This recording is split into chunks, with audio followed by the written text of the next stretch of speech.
आषाढी वारी 11 दिवसांवर येऊन ठेपलेली असताना पंढरपूरमध्ये पूरसदृश्य परिस्थिती निर्माण झाली आहे।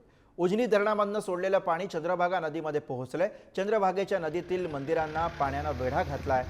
पुणे जिल्ह्यामध्ये पडत असलेल्या दमदार पावसामुळे उजनी धरणामधून 36,000 क्युसेक तर वीर धरणामधून 15,000 क्युसेक वेगाने भीमा नदी पात्रामध्ये विसर्ग सुरू आहे आणि याचाच आढावा घेतला आमचे प्रतिनिधी माऊली डांगे यांनी। बघूया।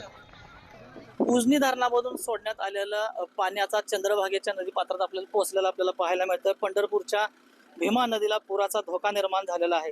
आषाढी यात्रेच्या तोंडावरच पुराचा धोका निर्माण झाल्याने पूर नियंत्रणासाठी प्रशासनाच्या मोठ्या हालचाली सुरू झालेल्या आहेत। आषाढी वारीत आपत्कालीन परिस्थिती निर्माण होऊ नये म्हणून पालकमंत्री जयकुमार गोरे यांनी धरणातील पाणी राहावे आणि नदीतही पुढे प्रवाह सुरू राहावा असं नियोजन केलेलं आहे। यासाठी 10,000 ते 36,000 क्युसेस पर्यंत नदीत पाणी सोडण्यात आले आहे।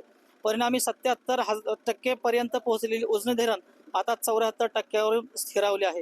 त्यामुळे साहजिकच पूर नियंत्रणासाठी पाणी नियोजनाचे शर्तीचे प्रयत्न उजनी धरण व्यवस्थापन समिती आणि जिल्हाधिकारी कुमार आशीर्वाद करताना दिसत आहेत।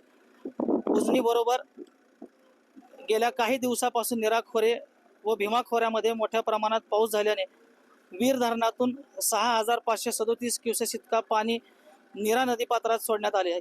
हाच विसर्ग आज मंगळवारी सकाळी 11 वाजल्यापासून 15,000 करण्यात येत आहे। त्यामुळे नीरा नदीत सोडण्यात आलेले पाणी अकलूज येथील नीरा भीमा संगम येथून पुढे भीमा म्हणजे चंद्रभागा नदीला मिळते। त्यामुळे सध्या पंढरपुरात चंद्रभागा नदीच्या पाणी पातळीत ही 40,000 क्युसेस पुढे विसर्ग आपल्याला आलेला पाहायला मिळतंय। एकंदरीत आपण जर पाहिलं तर पूर नियंत्रण आषाढी वारी 15 दिवसावर येऊन थांबलेली आहे।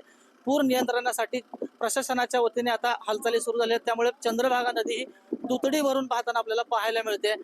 माऊली डांगे, पुढारी न्यूज, पंढरपूर।